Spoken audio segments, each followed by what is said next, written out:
Caleb Mercer had not touched a woman in 15 years. Not since the fever took his wife and left him alone on a mountain that did not care whether he lived or died. The Utah wind had become his only companion. Silence had wrapped around him like a second skin. And then, on a cold September afternoon in 1884, a woman with copper hair collapsed at his door and whispered words that split his world in two. "I'm your bride." But Caleb Mercer had never written for a bride. The morning it all began felt no different from the thousands before it. Caleb woke before dawn in the narrow bed he had slept in alone since 1869. The cabin was cold, the kind of mountain cold that crept into bone and memory. Frost traced thin white lines across the window glass. He could see his own breath in the dark. He swung his legs to the floor and stood without hesitation. Routine kept him steady. Routine kept grief from rising too close to the surface. He dressed in silence. The same faded shirt, the same worn trousers, the same boots with the heel that needed mending. He did not rush. There was nowhere to be except the pasture and back again. He built the fire in the iron stove with steady hands. Kindling first, then split logs. The smell of smoke filled the cabin. He poured water into the dented tin pot and waited for it to boil. Coffee came next, strong and bitter. He drank it standing at the window while the sky shifted from black to purple to pale gold over the Utah peaks. He did not think of Sarah. Not directly. That kind of thinking hurt too much. Instead, he counted cattle in his head. 12 head, 2 calves born in spring. A fence broken on the north line, roof leaking on the barn. Always work to be done. Work was better than remembering. He reached for his hat and stepped toward the door. That was when he heard it. A sound that did not belong. Wheels. Caleb froze with his hand on the latch. No one came up the mountain anymore, not since he had made it clear he wanted no visitors. The only man who had tried was Jonas Miller from Redemption, and Caleb had driven him off 2 years ago. The sound grew louder, wagon wheels grinding over ruts, a horse breathing hard. Caleb grabbed his Henry rifle from beside the door and stepped outside. The morning air was sharp. Frost covered the grass like scattered glass. And coming up the narrow trail toward his cabin was a passenger coach, not a supply wagon, not a rancher's cart. A passenger coach. And the horses were lathered with sweat. The driver looked tired enough to fall from his seat. He pulled the team to a stop in Caleb's yard and climbed down slowly. "This the Mercer place?" the driver called. Caleb kept the rifle low but visible. "Depends who's asking." "Got a delivery for Caleb Mercer. You him?" "I don't order deliveries." The driver gave a tired shrug and walked to the back of the coach. "Well, someone did. Paid good money, too. Chicago to here." Chicago. The driver opened the coach door and held out a hand. "Come on, miss. We're here." Caleb's breath caught. A pale hand appeared first, thin fingers gripping the driver's palm. Then a woman stepped down. She looked no older than her mid-20s. Her hair was copper red, pulled back in a loose bun that had mostly fallen apart during travel. The dust clung to her gray dress. Her face was pale with exhaustion, but her green eyes were clear and stubborn. She stood in his yard like she had crossed the entire world to get there. Their eyes met. For a long moment, neither spoke. Then she took 2 shaky steps toward him. Her legs gave out. Caleb dropped the rifle and lunged forward just in time to catch her before she hit the ground. She was lighter than he expected, all bones and trembling breath. She smelled of dust and travel and something faintly floral. He had not held a woman in 15 years. The shock of it nearly made him pull away. "I'm sorry," she whispered weakly. "You're about to fall," Caleb said roughly. "That's what you are." She tried to stand, but swayed again. He caught her a second time and did not let go. "Bring her things," Caleb told the driver. Inside the cabin, he laid her gently on the old sofa near the stove, the same sofa where Sarah once sat reading on winter nights. He pushed the thought away. The driver placed a small carpet bag and leather satchel by the door. "She's been traveling near a week," the man said. "Kept saying she had to reach the Mercer ranch. Had a letter." "A letter?" The driver handed him an envelope, worn from handling. Caleb's name was written across the front, in careful script. Not his handwriting. "She read it over and over," the driver added, like it was the only thing keeping her upright. Caleb waited until the driver left before opening it. The words inside made his stomach turn cold. It was a proposal, written as if by him, signed with his name. What had invited a woman named Clara Whitfield from Chicago to travel west and become his wife. Caleb's hands tightened on the paper. He had written no such letter. Behind him, a soft voice spoke. "Is it really you?" He turned. The woman was sitting up now. Her eyes were fixed on him with desperate hope. "Are you Caleb Mercer?" "Yes," he said slowly. "But I did not write this." She stared at him like he had struck her. "My name is Clara Whitfield," she said. "You wrote to me. You said you wanted a wife. You said I would be treated with respect. I did not write that letter." Her face drained of color. "No," she whispered. "No, you have to be mistaken. I gave up everything. I sold what little I had. Her voice broke. "I cannot go back." Caleb saw something deeper than embarrassment in her eyes, not just disappointment. Fear. "Miss Whitfield," he said carefully. "Someone used my name. I do not know why." She shook her head, tears filling her eyes.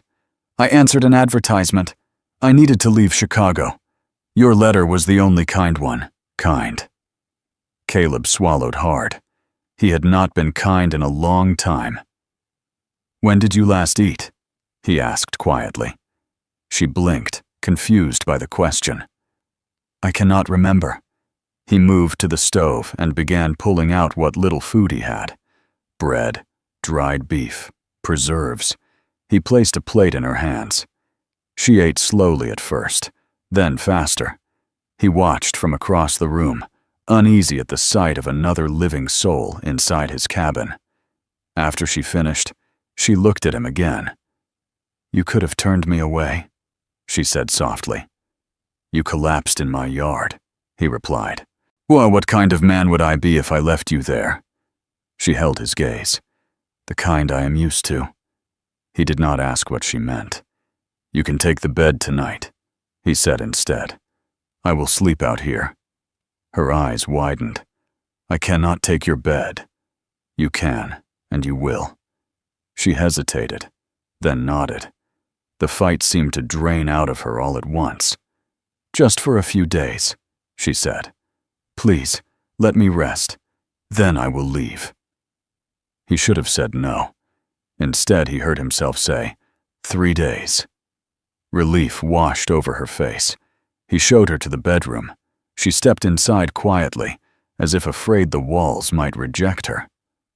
When the door closed, Caleb stood alone in the hallway, holding the forged letter. There was only one man who would have done this: Jonas Miller.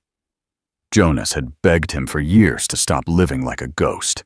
Ed had said more than once that Caleb was wasting away on this mountain. Caleb clenched his jaw. "Damn you," he muttered. But anger did not change the fact that Clara Whitfield was now sleeping in his bed, exhausted and frightened, with nowhere else to go. That night, Caleb lay on the sofa staring at the ceiling. He listened to the soft sound of her breathing in the next room. The cabin felt different. Not quieter. Not louder. Just alive. The next morning, he woke to the smell of coffee. For a moment, his heart stopped. It felt like stepping back 15 years. He sat up quickly. Clara stood at the stove, sleeves rolled, hair braided neatly. Sunlight fell across her copper hair like fire. "I hope you do not mind," she said. "You fed me. It seemed fair." He stared at her. No one had stood in his kitchen in 15 years. They ate together at the small table by the window. "I believe you," she said suddenly. "About what?" "That you did not write the letter." He exhaled slowly. "So where does that leave us?" he asked. Clara folded her hands. "I have a proposal." He raised an eyebrow. "Not marriage," she said quickly, color rising in her cheeks. "An arrangement. Let me stay 1 month. I will cook, clean, mend, help with the ranch. In exchange for shelter. Separate rooms. No expectations." He almost laughed. "A month?" She met his gaze steadily. "I cannot go back to Chicago. Please." There it was again, the fear. He studied her face. She was not foolish, not weak, just worn down. Finally, he nodded once. 1 month. But we ride into town tomorrow. I want answers." She let out a breath she had been holding. Agreed. He extended his hand. "Caleb." She took it. "Clara." Her fingers were warm in his, and for the first time in 15 years, Caleb Mercer did not feel entirely alone. The next morning dawned clear and sharp, the kind of mountain morning that showed no mercy to doubt. Caleb hitched the wagon in silence while Clara stood beside him, her hands folded tight in front of her. She looked pale, but steady. They rode down the mountain trail toward redemption, with the wind cutting across their faces. Caleb kept his eyes on the road. Clara watched the town grow closer with something that looked like dread. Redemption was small, only one long street lined with wood buildings, a church at one end, and a saloon at the other. Everyone noticed when a stranger arrived. They noticed Clara. Heads turned as Caleb drove into town. Whispers followed them like shadows. He pulled the wagon in front of Miller's Hardware. The sign above the door read, "Miller and Sons," though Jonas had no sons. Caleb climbed down first and helped Clara from the seat. She hesitated only a second before taking his hand. Inside the store, the smell of sawdust and oil filled the air. Jonas stood behind the counter, writing in a ledger. "You'll want to turn around," Caleb said. Jonas froze. Slowly he looked up. His eyes landed on Clara, then on Caleb. He sighed. "Ah, hell." "You wrote the letter," Caleb said flatly. Jonas rubbed his beard. "Yes." Clara stood very still beside Caleb. "You forged his name?" "I did." "Why?" Caleb demanded. Jonas stepped around the counter. "Because you've been dying up there, Caleb. 15 years of silence and ghosts. I was tired of watching you fade." "So you dragged a stranger across the country on a lie?" Jonas looked at Clara, and for the first time, there was regret in his eyes. "I read her letter to the agency. She was asking for a fresh start. Said she needed a decent man. You're decent, Caleb, whether you believe it or not." "You had no right," Caleb said. "Maybe not, but I'd do it again." Clara spoke quietly. "You used me." Jonas nodded. "I did, and I'm sorry for that, but I hoped you might save each other." The words hung in the air. Caleb felt anger, but underneath it was something else. At the truth that Clara had already changed his cabin in ways he did not want to admit. "We made an agreement," Clara said. 1 month. I help at the ranch." Jonas looked surprised. "You're staying?" "For now." Jonas studied Caleb. "And you're allowing it?" "It's none of your concern." Jonas held up his hands. "All right. I won't interfere again."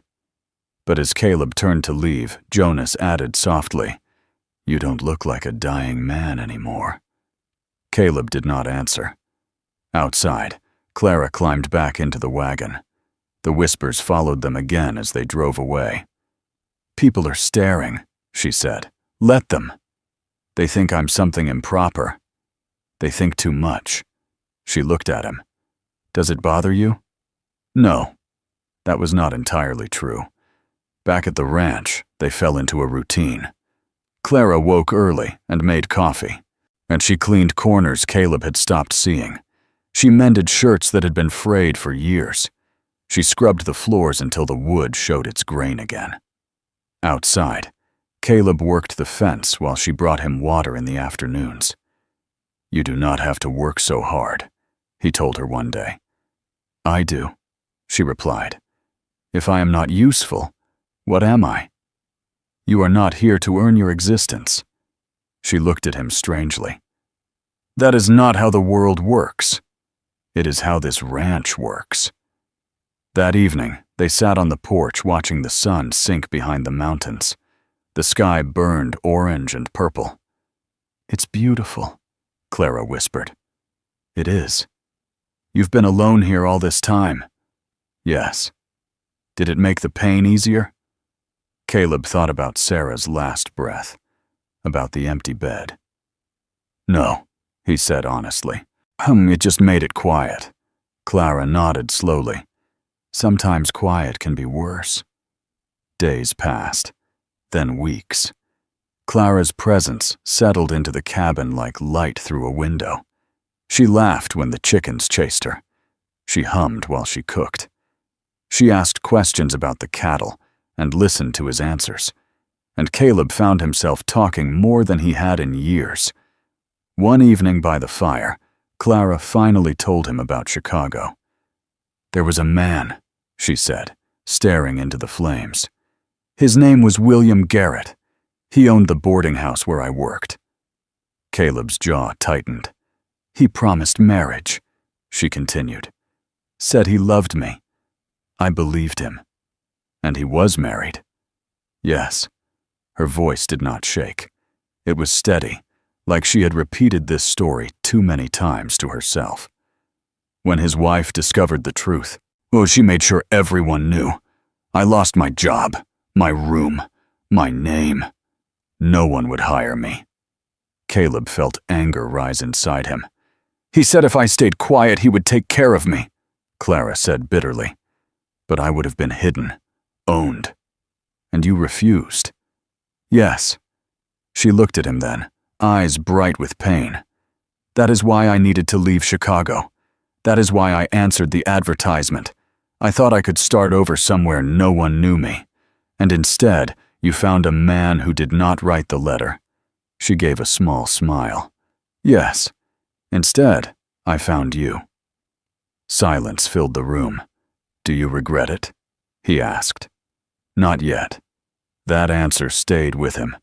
As the month drew closer to its end, the air between them changed. Small touches lingered longer. Their hands brushed over the same tools. Their shoulders bumped in narrow doorways.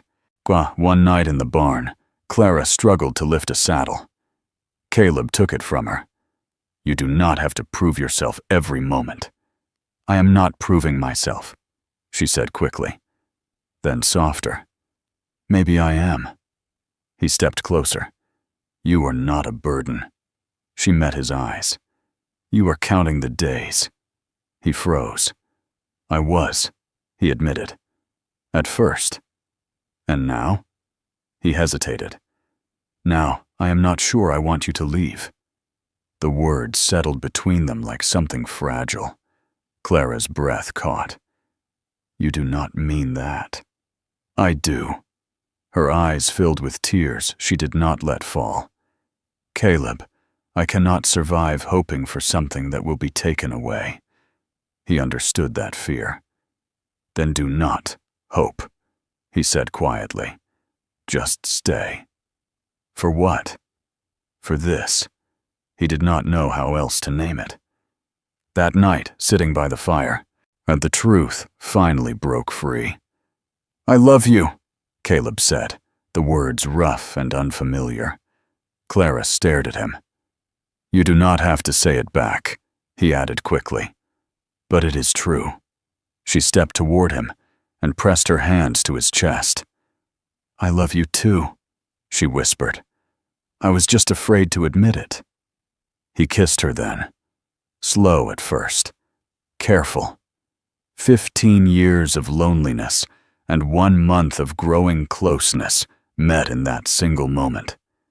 When they pulled apart, everything had changed, but the mountain did not allow peace for long. 3 days later, riders came. Caleb saw them from the yard. 3 men with hard faces and colder eyes. The leader stepped forward. "We're looking for a woman from Chicago. Red hair, green eyes." Caleb's hand went to his rifle. "Never heard of her." The man smiled. "Her name is Clara Whitfield. She stole from her employer. $10,000 in jewelry." Clara stepped out of the cabin behind Caleb. "I stole nothing," she said. The man tipped his hat. "Mr. Garrett says otherwise." The name hit like a gunshot. "You tell Mr. Garrett I am not coming back," Clara said, her voice steady despite the fear in her eyes. "He's coming himself," the man replied. "With papers." They rode off, leaving dust and threat behind.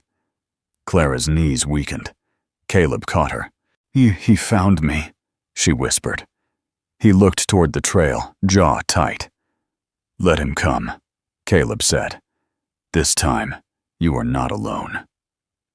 Garrett arrived 3 days later in a polished black coach that did not belong in a town like Redemption. The horses were tall and groomed. The brass on the carriage shone in the sun. He stepped down dressed in a fine suit, boots without dust, hair slicked back like he had never known hardship. He looked like success. He looked like power. And when his eyes found Clara standing beside Caleb outside the sheriff's office, he smiled like he had already won. "Clara," he said smoothly, as if greeting an old friend. "You look well." Clara's hand tightened around Caleb's. "I am Mrs. Mercer now," she replied. Garrett's smile flickered for only a second before returning. "Of course, a quick marriage. How convenient." Sheriff Brennan stood at the doorway holding a folder of documents. His expression was troubled. "He's filed formal charges," the sheriff said quietly. "The warrant is valid." Caleb's chest burned. "On what proof?"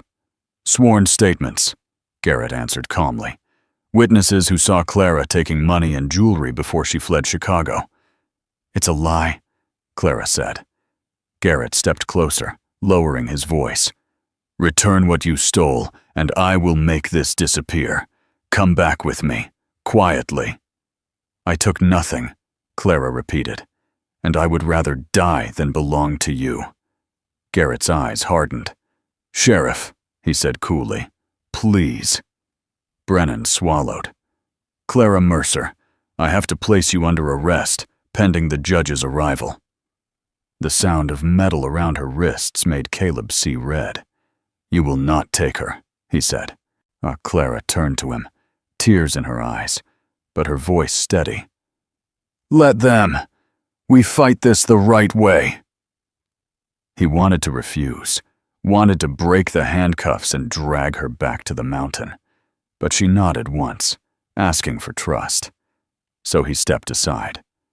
They locked her in the small-town jail, while Garrett watched with satisfaction. 3 days, the sheriff told Caleb. "The circuit judge arrives then. 3 days. 3 days felt like a lifetime. Caleb did not leave town. He sat outside Clara's cell for hours, holding her hand through the bars. "We will find a way," he promised. "There is a way," Clara whispered on the second night. "I did not tell you everything." She told him then about Thomas, about the man she had loved before Garrett destroyed his work and drove him from Chicago, About the papers Thomas had copied that proved Garrett had been stealing money from the boarding house owner for years. "I gave those papers to a nun," Clara said. "Sister Mary Catherine. She believed me. She kept them safe." Caleb's heart pounded. "If we get those papers, we can expose him. He will try to stop it. Then we move faster." That night, Caleb sent a telegram to Chicago.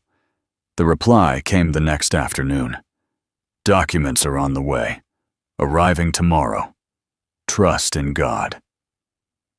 Garrett must have sensed something was wrong. That evening, while Clara was being held at the hotel under watch, a bottle filled with kerosene crashed through the window of her room. Fire swallowed the curtains in seconds. Caleb had been outside speaking with Jonas when he heard the glass shatter. He ran. Smoke poured from the window. Flames licked across the walls. He did not think. He kicked in the door and rushed inside. Clara was coughing, disoriented, trapped between fire and smoke. He wrapped his coat around her and dragged her toward the hallway. The ceiling beam cracked. For a moment he thought they would both die there. Then hands grabbed them from behind.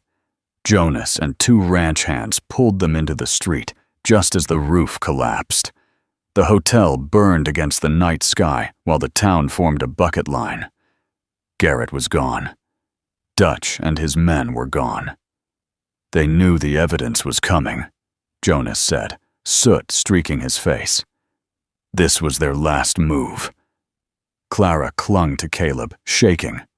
"He will never stop," she whispered. "He will," Caleb said quietly. "Because tomorrow we end it." The next morning, Sister Mary Catherine arrived in a plain wagon, dust on her black habit, but fire in her eyes. She carried a leather case. Inside were ledgers, copied letters, bank statements, proof of embezzlement, proof of stolen funds, proof that Garrett had been bleeding his employer dry for 5 years. Sheriff Brennan examined the documents in stunned silence. "This is enough," he said finally. "More than enough." The circuit judge arrived that afternoon. Garrett returned too, as if confident his charm would smooth everything over. But when the evidence was placed before the judge, when Sister Mary Catherine testified, when Caleb and Clara stood side by side and told the full truth, the mask fell from Garrett's face. The judge's voice echoed in the small courtroom. "All charges against Clara Mercer are dismissed." Clara's knees nearly gave out from relief. The judge continued, "And based on the evidence presented, a warrant will be issued for William Garrett on charges of fraud, embezzlement, and attempted arson." Garrett's composure shattered. "This is absurd," he shouted. "She is lying. They are lying." But no one was listening anymore. Dutch tried to slip out the back door. Sheriff Brennan and 2 deputies blocked the exit. Garrett was placed in irons in the same room where Clara had stood days earlier. As he was led past her, his eyes burned with hatred. "You think this is victory?" he hissed. "You will regret crossing me." Clara lifted her chin. "I stopped being afraid of you the day I left Chicago." He was taken away under guard, bound for trial. But the town exhaled as if it had been holding its breath. Redemption chose its side. Mrs. Henderson hugged Clara in the street. Jonas clapped Caleb on the back, hard enough to bruise him. "You stubborn fool," Jonas said with a grin. "Told you she'd save you." Clara looked at Caleb through tears and laughter mixed together. "We did this," she said. "Together." They rode back to the ranch that evening as husband and wife in truth, not just in words. The mountains looked different somehow, less like a prison, more like home. Weeks passed. Garrett was convicted in Chicago. Word reached Redemption that he would spend many years in prison. The threat was over. Peace came slowly, like spring after a harsh winter. Clara's sewing business grew. Women from town brought dresses and coats to the ranch, while children ran across the yard when they came to visit. The cabin no longer echoed with silence. Laughter filled it. One morning, nearly a year later, Clara stood at the window again. But this time, her hand rested over her stomach. Caleb noticed the glow in her face before she even spoke. "We're going to have a child," she said softly. For a moment, he could not breathe. 15 years of emptiness collapsed under the weight of that single sentence. He pulled her into his arms, holding her as if she might disappear. "I thought I had lost everything," he whispered against her hair. "But I was only waiting for you." She smiled up at him, eyes shining. "And I thought I was ruined," she said. "But I was only lost." Outside, the Utah wind moved gently through the grass. The fence had been mended. The barn roof no longer leaked. And inside the once lonely cabin, a man who had not touched a woman in 15 years held his wife close and felt something he had almost forgotten existed. Hope. Their story had begun with a lie, but it had ended with truth, with love, and with a future neither of them had believed possible. And on that mountain where silence once ruled, the sound of laughter carried farther than the wind.